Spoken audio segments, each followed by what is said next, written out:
गया था। नमस्कार साथियों। आज हम एक बात करेंगे ऐसे शख्स की जिसकी अपने दल की अपेक्षा विरोधी दल के नेता बहुत ज़्यादा चर्चा करते हैं।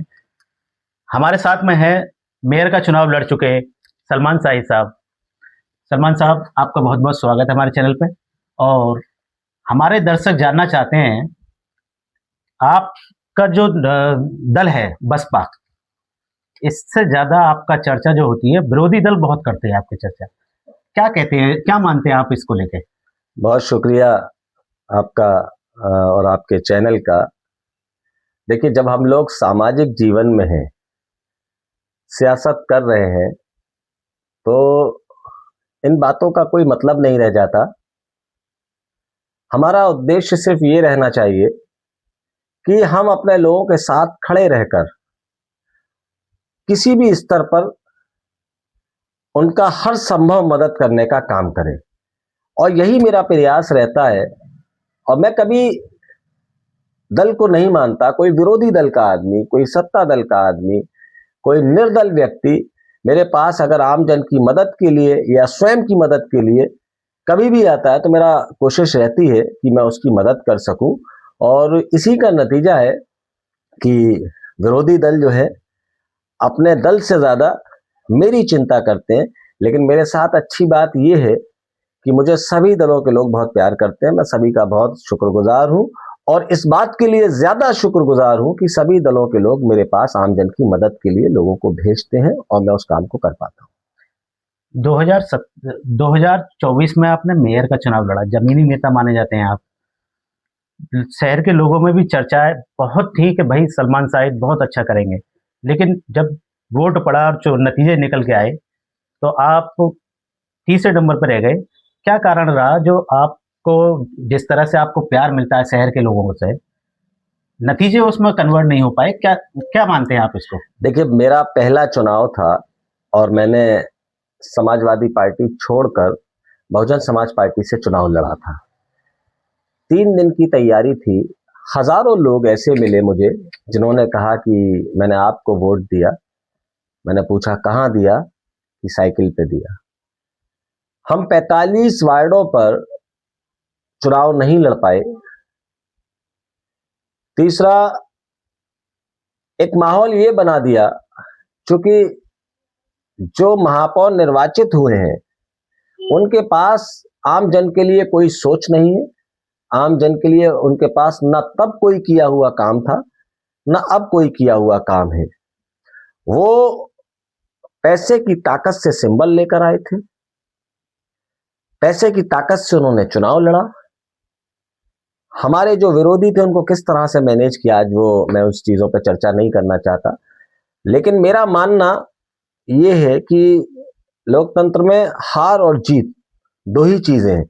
लेकिन जो व्यक्ति चुनाव हारने के बाद हौसला हार गया, वो कभी कामयाब नहीं हो सकता। मैं चुनाव जरूर हारा, लेकिन मेरा हौसला दुगना बढ़ गया और मेरे काम करने की स्पीड भी दुगनी बढ़ गई। और लोगों को इस चीज का एहसास है कि इसके साथ गलत हुआ। और लोकतंत्र में जब जनता एहसास करने लगे, तो आपको कामयाब होने से कोई नहीं रोक सकता। बाकी मेरा जो काम है वो एक सियासी आदमी से ज्यादा एक सेवक की तरह ज्यादा है। तो उस काम को मैं कभी नहीं रोक सकता। और आगे भी चुनाव के परिणाम कोई भी हो, मेरी जो कोशिश रहेगी कि मैं हर समाज के कमजोर आदमी को न्याय दिला पाऊं, उसकी मदद कर पाऊं। मेरे शहर में कोई आदमी बिना इलाज के ना मर पाए। मेरे शहर में कोई आदमी किसी सरकारी उत्पीड़न का शिकार ना होने पाए। मैं अपने लोगों के साथ हर हाल खड़ा हूं और उनको इंसाफ दिलाता रहता हूं, और आगे भी मेरी कोशिश रहेगी कि उनके साथ नाइंसाफी ना होने पाए। जैसा कि शहर में चर्चाएं हैं, आपका शुरुआती दौर जो रहा है हमने भी देखा है। 15-16 साल हो गए मुझे इस लाइन में, और मैं तब से देखता आ रहा हूँ। आपने कोल विधानसभा से अपनी राजनीति की शुरुआत करी, और अब आप शहर विधानसभा भी देख रहे हैं। कोल में भी लोग बागों में कंफ्यूजन है कि आपको चुनाव जो लड़ना है वो कहाँ से लड़नेंगे। पहले तो आप ये क्लियर करिए कि आपका जो तैयारी चल रही है वो कोल विधानसभा या शहर विधानसभा, कहाँ से आप चुनाव लड़ने की वो करेंगे? देखिए, जब मैं स्थानीय निकाय महापौर का चुनाव लड़ा जी। तो उसमें शहर और कोल दोनों विधानसभा शामिल थी स्थानीय निकाय में। कुछ आंशिक हिस्सा छर्रा विधानसभा का भी था, कुछ बरौली का भी था, सारसौल वगैरह, लेकिन मेन विधानसभाएं शहर और कोल थी। क्योंकि चुनाव लड़ने के बाद मेरा मानना यह है कि मुझे जो वोट मिला वो आइडेंटिफाई नहीं है। मैं अपने वोटर के साथ, अपने सपोर्टर के साथ न्याय कर पाऊं, इसलिए मैंने दोनों विधानसभाओं पर काम करना शुरू किया। मेरा मानना यह है कि राजनीतिक दल जब चुनाव में जाते हैं तो बहुत सारी चीजें, गठबंधन भी होते हैं, बहुत सारी चीजें होती हैं, तो किसी गठबंधन या किसी ठग बंधन के निशाने पर मैं ना आ पाऊं, तो मैं दोनों विधानसभाओं से तैयारी कर रहा हूं। पार्टी मेरे साथ है, मैं जहां से लड़ना चाहूंगा मेरी पार्टी मुझको वहां से चुनाव लड़ाएगी। शहर के लोगों का बेशुमार प्यार मेरे साथ है, क्योंकि शहर के लोगों के साथ एक परेशानी ये थी, जब सेंसिटिव शहर है, 24 घंटे 365 दिन के मुद्दे हैं, मैं उन लोगों को किसके भरोसे छोड़ दूं जिनके साथ नाइंसाफी होती है, जिन पर जुल्म होता है, जो आशा भरी निगाहों से देखते हैं, मैं उनको कैसे निराश कर दूं। तो मेरी कोशिश ये है कि मैं उनके साथ इंसाफ कर पाऊं, उनकी मदद कर पाऊं। अब लोगों का जहां प्यार मिलेगा, मैं दोनों विधानसभाओं में लोगों के दुख सुख संघर्ष में साथ खड़ा हूं। अब जहां लोग कहेंगे वहां चुनाव लड़ूंगा, और ऊपर वाले ने चाहा तो सदन भी पहुंचूंगा। अच्छा, माना यह जाता है कि आपके साथ में शहर विधानसभा और कोल विधानसभा में, दोनों में मुस्लिम आपके साथ में रहते ही रहते हैं। आप भी अब बहुत जोर, मैं देख रहा हूँ पिछले महीने 2 महीने या पिछले 6 महीने से देख रहा हूँ, 6 महीने क्या, जब से चुनाव हुआ है मेयर का आपने लड़ा है, तब से मैं देख रहा हूँ दोनों विधानसभाओं में आप रहते ही रहते हैं।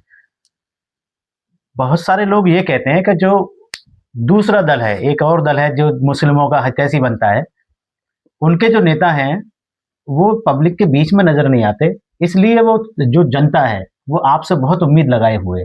आपके समर्थक भी कहते हैं कि सोशल मीडिया पर पोस्ट डालते हैं कि कुछ लोग, कुछ नेता ऐसे हैं जो 5 साल बाद गेट खोलते हैं उनके। क्या कहते हैं? देखिए, पहले तो मैं आपको एक बात बता दूं, आज जो व्यक्ति सर्वधर्म की सेवा करेगा, सर्वधर्म के लोगों को साथ लेकर चलेगा और सर्वधर्म के चेहरे उसके साथ होंगे, वही व्यक्ति सियासत में कामयाब हो पाएगा। और ये मेरी खुशकिस्मती है, मेरे साथ जितना प्यार मुस्लिम्स का है उतना ही प्यार मेरे साथ मेरे हिंदू भाइयों का है, जो तमाम लोगों की मदद करते हैं बिना जाति धर्म पूछे। शहर का कोई डॉक्टर ऐसा नहीं जो मेरे कहने से मेरे लोगों की मदद ना करता हो, और वो डॉक्टर, मदद करने वाले हिंदू ज्यादा हैं, मुस्लिम कम हैं। तो मैं जाति धर्म को नहीं मानता, लेकिन कोई भी धर्म का, कोई भी जाति का आदमी अगर वो पीड़ित है तो इट मीन्स वो पीड़ित है, उसको इंसाफ मिलना चाहिए। तो मैं उसके साथ खड़ा हो जाता हूं और उसकी मदद करने का काम करता हूं। और जहां तक शहर के लोगों की आप बात करते हैं, राजनीति में नैतिकता होनी चाहिए। आपको जनादेश मिला, बड़ा जनादेश मिला, 1 बार मिला, 2 बार मिला, 3 बार मिला, 4 बार मिला, 5 बार मिला, क्या ऐसी मजबूरी है जो आप इतने बड़े जनादेश के बावजूद किसी एक आदमी की मदद नहीं कर पा रहे? यही ना कि बड़े उद्योग हैं, बड़े व्यापार हैं, सरकार के निशाने पर आ जाएंगे, सरकार से अगर अपने लोगों का हक मांगेंगे, सरकार की आंख में आंख डालकर अपने लोगों के लिए मदद मांगेंगे, तो सरकार के निशाने पर आ जाएंगे। तो तय करना होगा, सियासत करनी है, सेवा करनी है, या सियासत के जरिए अपना व्यापार बढ़ाना है। तो ये बड़ा सवाल है और लोग इस चीज को समझ रहे हैं। और मेरी कोशिश है कि किसी भी कीमत पर, अंजाम जो भी हो, मैं किसी आदमी का अपने जीते जी अहित नहीं होने दूंगा। तो